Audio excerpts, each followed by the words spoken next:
Greetings everyone, this is Jed Shlackman.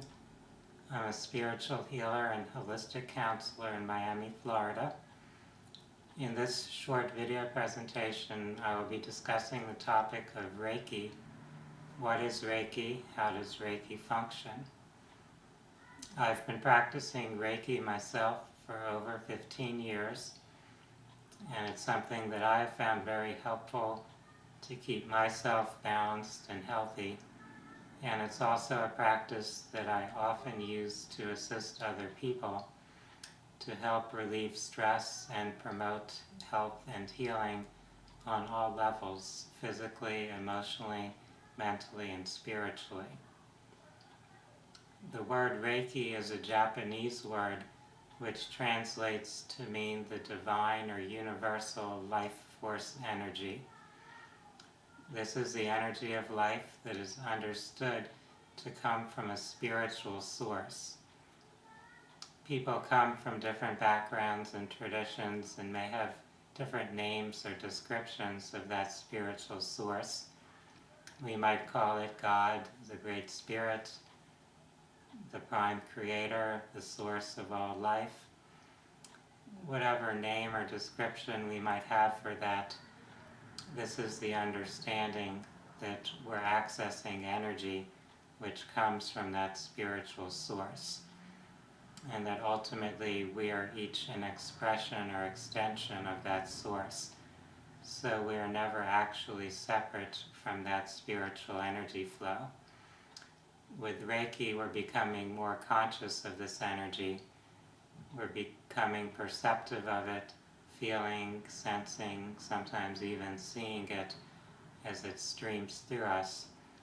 And we're intentionally being a vessel or channel to share that energy to promote healing for ourselves or others. Reiki can be provided to any living thing. Thus, any human being from a baby to an elderly person, any age, can receive Reiki. Animals and plants can also receive Reiki since they are living beings. They are supported by the flow of life force energy, and if there's any disturbance in their energy system, providing a Reiki treatment can assist. The particular tradition of spiritual energy healing that is referred to as Reiki originated in Japan with a man named Mikao Usui. Usui was very interested in spirituality and was exposed to spiritual practices and traditions in Japan in the time that he lived, which was the late 1800s and early 1900s. During the 1920s, he had a mystical experience where he had his healing ability activated, and he began to do this laying on of hands type of healing where many people were benefiting. He wanted to enable other people to provide what he was doing, so he developed a system of teaching people to practice this form of healing. And that's how the Reiki Method or tradition that has been passed along to us now originated. There's been a lot of variation and evolution of how Reiki is practiced. So not every Reiki practitioner, not every Reiki master will be doing a Reiki treatment exactly the same way. Reiki is often very intuitive, so it doesn't need to follow a strict protocol. Since the practitioner is feeling or sensing energy patterns, they will naturally be drawn to focus in particular areas of the energy field of a person they're working on, where there is some type of stress or imbalance in the energy flow. Some practitioners will work more hands-on, placing their hands on the body. Other practitioners will be more hands-off, just placing their hands close to the body in the energy field or the aura. This energy field is something that has multiple layers or frequencies to it. There are multiple layers to our being. Some are more dense or physical, others are more subtle, more non-physical. With Reiki, we can potentially influence any of those layers, since this energy is radiating, rippling through the energy field. It's being received and used in whatever way the person receiving that treatment is ready to receive it. Some people feel immediate effects during a Reiki session. There may be senses of warmth or tingling. The body may spontaneously want to shift or move its position. It's also common for people to fall asleep during a Reiki treatment, since this shift in the energy field can produce deep relaxation. Reiki is something that is very gentle and natural. It's not invasive. With a Reiki treatment, we may feel or experience some type of detoxification following that session, since Reiki can accelerate any type of healing process. It may be helpful to drink extra water when you've had a Reiki treatment to help your body flush out any toxins that are being released, to replenish the water that your body is using. Reiki can be practiced by people from any tradition. In other words, you can be any religious follower and practice Reiki. It's not in conflict with any particular religion or belief system, since it's really just about letting this natural flow of energy come through and support your healing. Reiki, this tradition from Japan, is actually quite similar to a variety of other spiritual healing systems or energy healing systems, since they all ultimately flow from the same source. There are just different techniques, different rituals or methods that people may apply to help themselves focus that energy, to help build their awareness of the energy.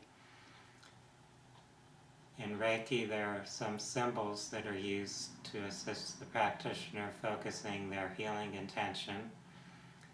It's actually not necessary to use those symbols during a treatment. They're aids to assist with this focus and intention. In Reiki, the Reiki student receives what's called an attunement, which is a type of initiation procedure that the Reiki master provides to the student to help open and expand their energy system and to assist them in connecting with the Reiki symbols in the Reiki tradition. This is something that many people find enjoyable, having their energy system activated or expanded. After a Reiki attunement, people often experience some type of change or shift in their own energy patterns and in things that are unfolding in their lives. It's not going to be the same for everyone. We're each unique. We're each at our own point on our path in life. Reiki is often a catalyst, something that helps people shift or accelerate their spiritual growth, as well as any healing processes that they may be going through.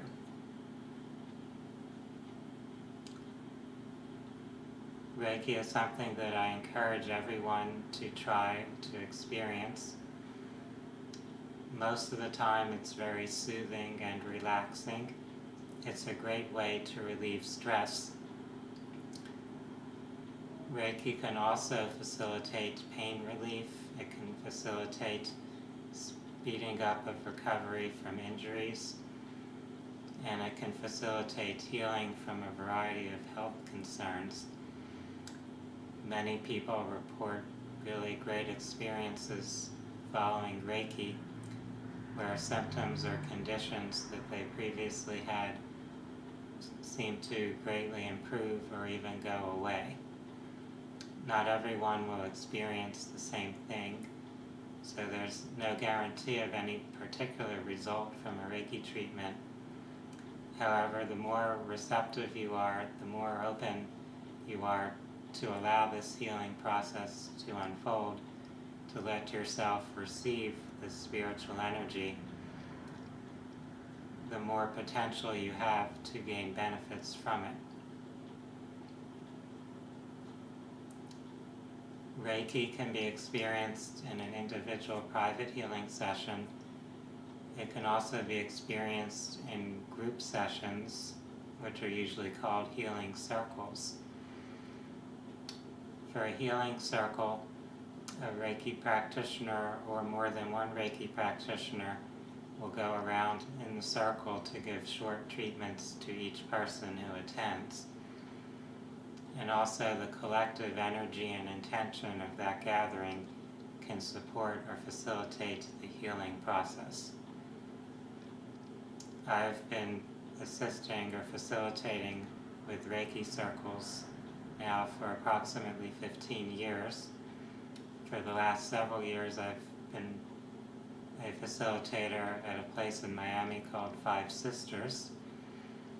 And for those that are looking to get a short, brief introduction to the Reiki experience, you are welcome to see on my website, on my schedule, when and where the next session will be.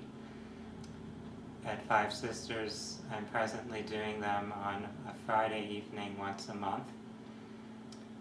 You can visit phinsights.com, and you can also find my Facebook page, which is facebook.com/Jedi Holistic Healing, and you'll see a list of events there and find which times are coming up. And I also provide Reiki treatments on a regular basis. Those can be scheduled any day of the week, including weekends. For a Reiki treatment, it's good to just let yourself be relaxed and have that time free and open to nourish yourself and your well-being. Reiki can be a subtle experience, it can be a profound experience. The more you allow yourself to let go and surrender, the more open you are to feeling and perceiving this energy as it flows through you. This concept of energy healing is very ancient. It's been practiced all over the world for thousands of years. Every culture, every spiritual tradition will have some form of healing practice that involves connecting to this divine energy flow and using it to facilitate healing. In modern times, scientists are beginning to do research on these types of healing energies and their effects. There are also correlates of this energy that are measurable in terms of electromagnetic spectrum energy phenomena. For example, a Reiki practitioner, when they're channeling or streaming this energy through their hands, will tend to create a great increase in infrared energy, in that infrared heat coming through their hands. And this is something that can be measured with modern instruments. There are other perceivable effects that scientists and medical doctors are studying in relation to Reiki and other forms of energy healing. This is a great time to see the synthesis of these spiritual practices with modern science and modern medicine. We're understanding that our physical body is just the surface layer of who we are. It is greatly influenced by these other layers of energy. It's greatly influenced by our consciousness. And Reiki is a wonderful tool or resource that we have to help foster healing, to help restore balance and harmony to our being. I appreciate each of you for taking time to explore this subject. I encourage you to look into this more, to read some books on Reiki, perhaps to begin taking Reiki classes. You can visit the websites I mentioned earlier to find out when I have Reiki trainings coming up. For now, I wish everyone a good day. Namaste.